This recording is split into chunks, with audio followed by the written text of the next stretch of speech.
Bismillahirrahmanirrahim. Assalamualaikum warahmatullahi wabarakatuh. Baik, pada kesempatan kali ini saya akan mempresentasikan tugas mata kuliah Geomorfologi Umum, di mana sub pembahasannya ada faktor bentuk lahan. Sebelumnya, perkenalkan nama saya Muhammad Tarfan dengan NIM A1P12415. Saya dari jurusan Pendidikan Geografi kelas A. Nah, kita memasuki materi pertama yaitu genetik bentuk lahan, fungsi relief, proses material, struktur, dan waktu. Di sini genetik bentuk lahan itu memiliki jenis seperti bentuk lahan gunung berapi. Kita akan membahas bagaimana reliefnya, proses, material, struktur kulit bumi, dan waktu. Nah, relief itu sebenarnya apa sih? Jadi relief itu bentuk muka bidang atau tempat permukaan bumi. Sedangkan proses itu kejadian yang berlangsung di muka bumi. Material, bahan dan hasil atau batuan dan tanah. Sedangkan struktur kulit bumi itu arsitektur permukaan atau stratigrafi. Dan yang terakhir itu ada waktu. Waktu geologi sebelum Masehi atau tahun berapa. Yang pertama itu ada relief. Relief adalah bentuk-bentuk muka bumi yang didasari oleh adanya perbedaan ketinggian secara relatif antara suatu tempat dengan tempatnya lainnya. Jadi relief ini membahas tentang perbedaan ketinggian antara yang satu dan yang lainnya, seperti perbedaan ketinggian gunung, lembah, dataran tinggi, pebukitan, dan lain-lain. Nah, relief tadi dapat kita tinjau dari situasi topografinya. Yang pertama itu ada posisi topografi dapat dikelompokkan menjadi puncak, yang kedua ada lereng atas, yang ketiga lereng tengah, yang keempat ada lereng bawah, dan yang terakhir itu dasar lembah. Ini membahas dari atas sampai ke bawah, dan kita bisa melihat ketinggian absolutnya itu lebih besar dari 200 meter di atas permukaan laut, yang kedua ada 200 sampai 500 meter di atas permukaan laut, yang ketiga ada 500 meter sampai 1500 meter di atas permukaan laut, dan yang terakhir itu lebih dari 1500 meter di muka laut, di atas permukaan laut. Nah, situasi topografi yang lainnya itu ada bentuk lereng. Bentuk lereng ini dapat dikelompokkan secara umum menjadi 3, yaitu cembung, cekung, dan datar. Nah, bentuk lereng secara umum ini dapat lagi dikelompokkan menjadi sub bentuk umum, yaitu cembung beraturan, cembung tidak beraturan, yang kedua cekung beraturan, dan cekung tidak beraturan, dan yang ketiga itu datar beraturan dan datar tidak beraturan. Nah, di sini kita bisa melihat yang beraturan dan yang tidak beraturan. Yang beraturan itu masih terlihat mulus, sedangkan yang tidak beraturan itu sudah terlihat, bentuknya sudah kasar. Nah, selanjutnya kita masuk di bentuk lembah. Yang pertama itu ada dangkal atau lembah terbuka.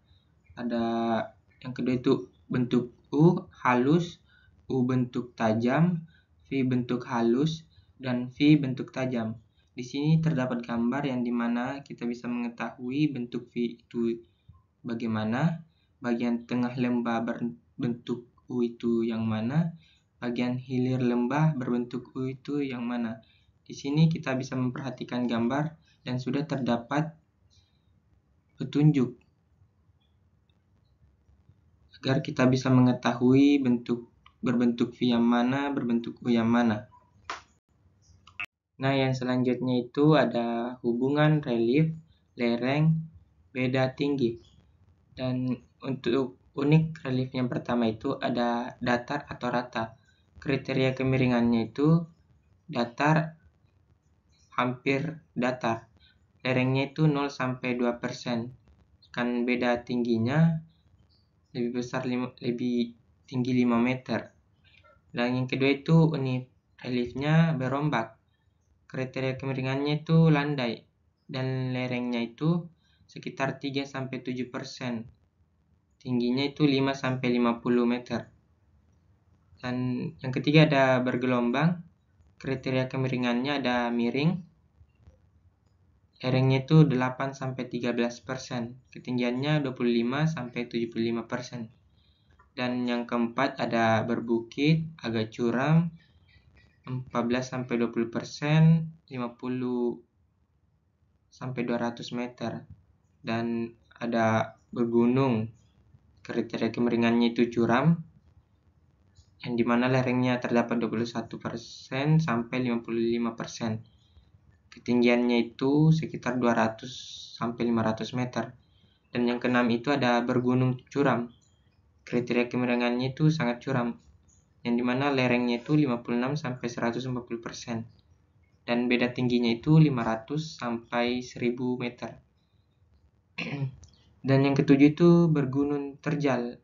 Ini kriteria kemiringannya amat sangat curam, dan lerengnya itu di atas 140%, dan tingginya itu di atas 1000 meter. Nah, yang selanjutnya itu ada pola aliran. Ini pola aliran hubungan jaringan pengaliran yang menorah permukaan bumi, baik yang ada aliran permukaannya maupun yang kering. Nah, beberapa tipe pola aliran ini bisa dilihat dari atas lewat foto udara, citra satelit, ataupun peta. Nah, pola-pola aliran ini yang terbentuk seperti ini karena keadaan topografinya. Nah, jenis pola yang pertama itu ada pola dendritik, yang kedua itu ada paralel, ketiga ada trellis, 4 radial, 5 centrifugal, 6 ada centripetal, 7 ada distributari, dan 8 itu ada rectangular, dan yang terakhir itu ada annular. Setelah relief, kita memasuki material. Material ini membahas dua subbahasa, yaitu batuan dan tanah. Nah, sekarang kita masuk di yang pertama, yaitu batuan. Di sini kita akan membahas jenis batuan, pelapukan, dan liputan singkapan batuan dari peta atau pengiraan jauh. Dan di mana jenis batuan itu apa? Kita akan membahas yang pertama, batuan beku intrusif. Yang kedua, batuan beku ekstrusif. Yang ketiga, batuan metafor. Dan yang keempat, batuan sedimen. Dan yang pertama, batuan beku intrusif. Ini tidak memiliki pelapukan dan liputan singkapan batuannya tidak memiliki juga. Yang kedua itu ada batuan beku ekstrusif. Ini memiliki lebih besar 50 cm, pelapukan yang bisa disebut sebagai dangkal, dan liputan singkapan batuan dari peta atau citra penginderaan jauhnya yaitu jarang. Jaraknya yaitu 30-100 meter dan memiliki liputan 2-10%. Yang ketiga itu batuan metafor. Batuan metafor ini memiliki pelapukan 50-150 cm yang dikategorikan menengah. Liputan singkapan batuannya yaitu cukup dan jaraknya itu 10-30 cm. 10-30 meter dengan liputan 10-30%. Yang terakhir itu ada sedimen. Sedimen ini memiliki lebih kecil dari 150 cm atau dikategorikan sebagai dalam. Ini memiliki sikapan batuan dari peta atau citra penginderaan jauh itu banyak dan jaraknya itu 3-10 meter dan liputan 25-50%. Nah, di batuan ekstrusif kan memiliki liputan 2-10%. Di sini di wilayah ini jarang mengalami sikapan batuan. Sedangkan di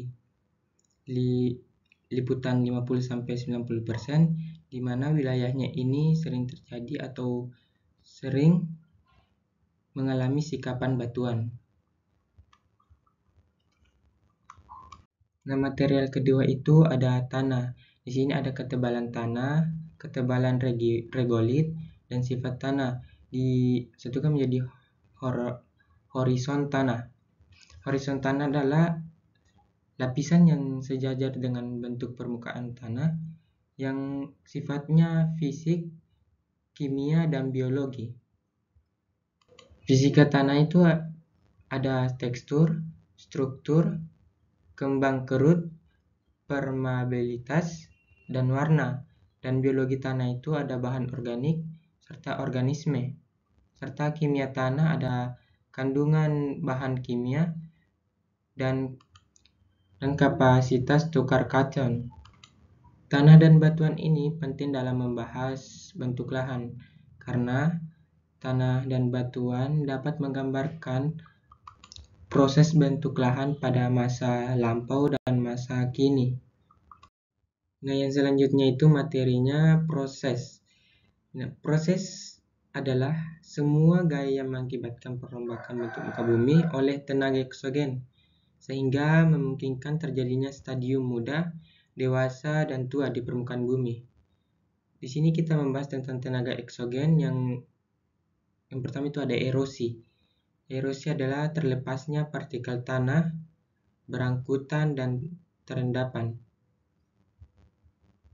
Di sini kita membahas kejadian erosi tiap luas area satuan wilayah analisis.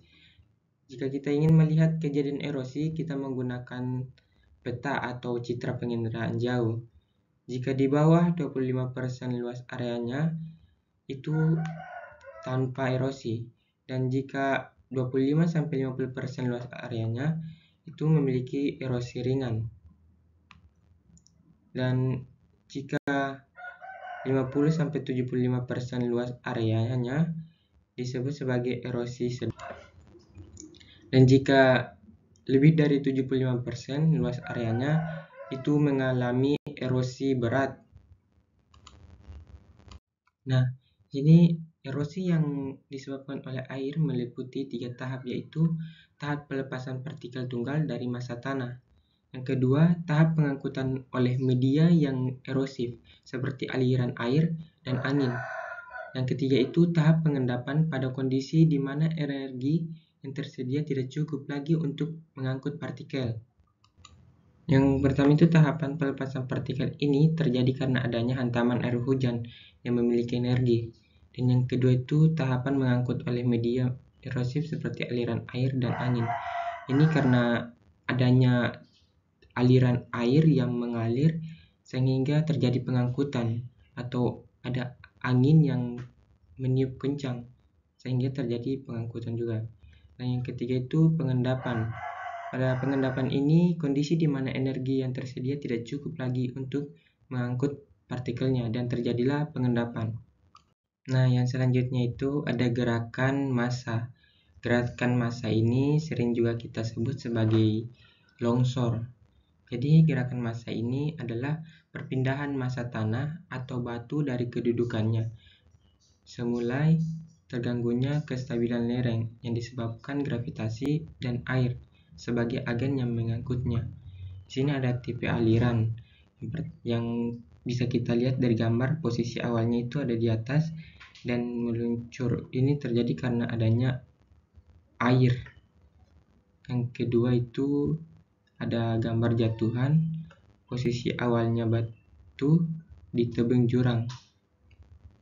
Ini terjadi karena adanya gravitasi yang disebabkannya. Dan juga di sini ada meluncur pada posisi awalnya yaitu di atas dan langsung terpisah karena lapisannya bergerak. Nah, yang keempat itu ada struktur. Struktur ini membahas yang pertama arsitektur muka bumi. Nah, di sini masih tergabung dalam studi geologi. Yang pertama itu struktur kekar. Struktur kekar adalah struktur bidang berupa retakan atau fraktur pada batuan yang belum mengalami pergeseran. Dapat terjadi karena tektonik atau non-tektonik. Yang kedua itu struktur lipatan. Yang ketiga struktur pelapisan. Yang keempat, ketidakselarasan, dan yang kelima itu kekerasan batuan. Dan struktur yang kedua itu membahas berbagai sifat muka bumi yang memberikan perbedaan bentuk erosi. Yang terakhir itu ada waktu. Waktu adalah bentuk permukaan bumi yang seringkali hanya dapat dipahami berdasarkan kronologi waktu. Jadi kita itu mengalami perubahan di bumi dengan waktu. Waktu dapat bersifat mutlak atau relatif. Dapat beberapa tahun lalu, berapa puluh tahun lalu, atau bahkan berapa ratusan tahun lalu bumi berubah. Dan selanjutnya, nah, penggunaan waktu disebut sebagai BP atau before the present. Ini ditetapkan pada tahun 1950 sebagai awalnya. Nah, di gambar ini sebelah kiri ada gambar umur dan sebelah kanannya ada lapisan layer. Lapisan atau pelapukan disebut sebagai keplek. Yang kedua tuh tabuhan dan yang ketiga terus. Ini terjadi endapan, semakin ke bawah akan semakin terjadi pelapisan sampai 300.000 tahun. Nah, penentuan umur secara pasti ini menggunakan metode penanggalangan karbon berdasar peluruhan, yang dimana karbon 14 dalam bentuk gas asetilen yang dalam kurung C2H2. Nah, ini hanya bisa kita ketahui umur sedimentasinya, kapan awal mula pelapukan tersebut terjadi atau kapan pembentukan tersebut terjadi. Nah, itu tadi pembawaan presentasi materi dari saya. Mohon maaf bila ada kesalahan kata dalam pembawaan materi tersebut. Sekian dan terima kasih sudah telah menonton. Dan saya akhiri, wassalamualaikum warahmatullahi wabarakatuh.